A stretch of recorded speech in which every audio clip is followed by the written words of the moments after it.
All right, so I realized that last camera angle wasn't very good. So anyway, so the Psalms that he referenced, that Paul references in Romans chapter 3, are Psalm 14, 1 through 3, which I did in the last short, Psalm 5, 9, and then he jumps to Isaiah 59, 7 to 8, and mashes all three of those together to make this long block that he's going to kind of quote from. The problem is that what David or whoever wrote the Psalm 14 and Psalm 5, what they were talking about was not about this total inability of people to do anything good. They were talking about, it seems like no one's doing any good right now. It seems like everybody's just doing what's good in their own eyes, what's evil, what's wicked.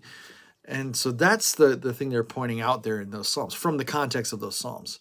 You get to Romans chapter 3, though, and you have to ask yourself another question. Is Paul actually talking about total inability, total depravity here? Well, this is the context. The context is he's comparing Gentiles and Jewish people.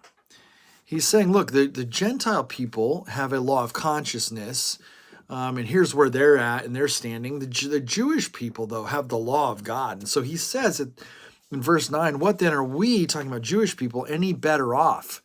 And he says, no, not at all. For we have already charged that all, both Jews and Greeks, are under the power of sin. As it is written, there's no one who's righteous, not even one. There's no one who has understanding. There's no one who seeks God. What Paul is trying to talk about here is not this total inability thing. He's just saying, listen, everybody sins. Everybody's under the power of sin.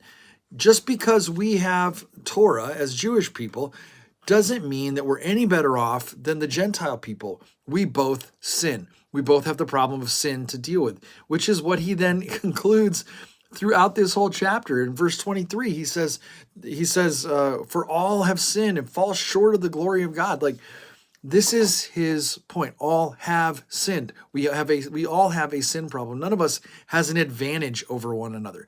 This is not total inability. This is not total depravity. This is not like everything that I do is completely wicked, all over the place. That is not the doctrine that Paul's trying to espouse here. He's talking about the fact that we all have a sin problem to deal with, and that sin problem needs to be taken care of.